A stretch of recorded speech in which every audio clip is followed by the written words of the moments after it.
মনটা একটু ভালো থাকলেই পরিস্থিতির কারণে আবার মনটা খারাপ হয়ে যায়। কেন খারাপ হলো সেটা দেখার জন্য অবশ্যই লাস্ট পর্যন্ত ব্লগ দেখবেন।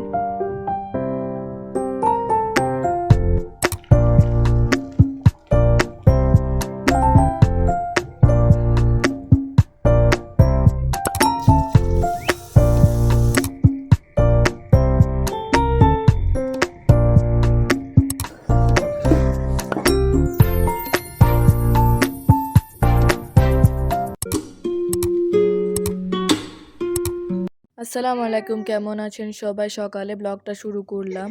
সকালে নাস্তার পর আম্মু এই রং চা বানাচ্ছিল।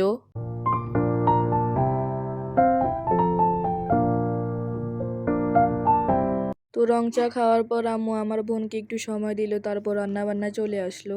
এই তো গরু মাংস ক্লিন করার পর আম্মু চুলা একসাথে বসিয়ে দিল। তো সব মশলাপাতি দিয়ে মাখিয়ে আম্মু চুলায় বসিয়ে দিল।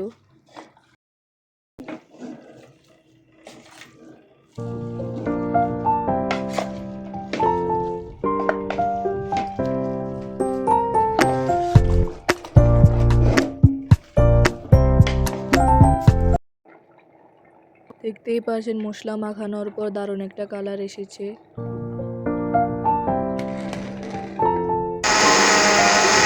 আম্মু গরু মাংস দেওয়ার জন্য এখানে মশলা করতেছে।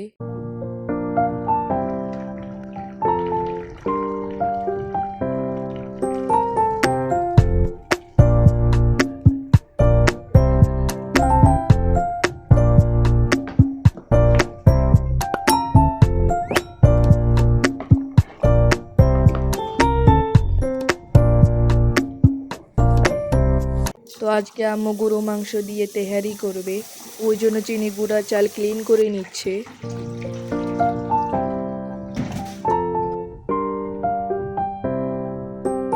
আর এদিকে মাংস হচ্ছে।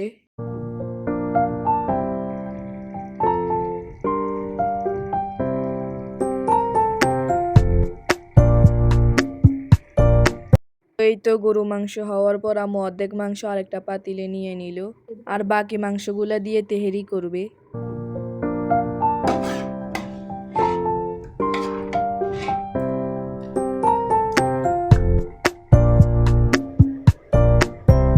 তো এই তো আম্মু ক্লিন করা চিনি গুঁড়া চালগুলা দিয়ে দিল।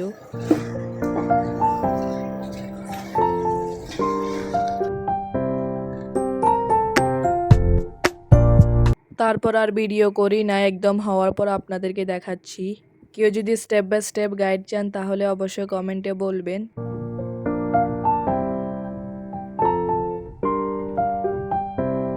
আর উপর দিয়ে ধনিয়া পাতা দিয়ে দিল, দেখতেই পাচ্ছেন কত সুন্দর কালার এসেছে। আমরা নর্মালি যেভাবে রান্না করে খাই আপনাদের সাথে সেটাই শেয়ার করলাম। কেমন লেগেছে অবশ্যই কমেন্টে বলবেন। একটুও যদি ভালো লেগে থাকে তাহলে অবশ্যই লাইক ফলো শেয়ার করবেন, আর ইউটিউবে সালমা শাকিলা ব্লগ সাবস্ক্রাইব করবেন।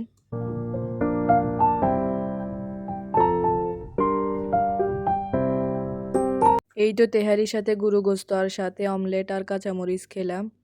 দেখতেই পারছেন কত সুন্দর হয়েছে, আর খেতেও দারুণ হয়েছিল। তো সন্ধ্যায় আব্বু বাইরে থেকে তন্দুর রুটি এনেছিল, গরু মাংস আর পেঁয়াজ দিয়ে খেলাম। পরে আম্মু চাও বানিয়েছিল। দেখতেই পাচ্ছেন কত সুন্দর কালার এসেছে। তো এখন যে ক্লিপটা দেখবেন ওটা হচ্ছে দুপুরের ব্লগ। তো আমি আমার বোনের সাথে খেলতেছিলাম। তো ভিডিও শুরুতে আমরা বলেছিলাম আমাদের কেন মন খারাপ। কুয়েতে আবার যুদ্ধ শুরু হলো, আবার সেই সাইলেন্ট আর বোমের আওয়াজ, এই জন্য মনটা খারাপ হয়ে যায়। আমাদের জন্য দোয়া করবেন। আল্লাহ হাফেজ।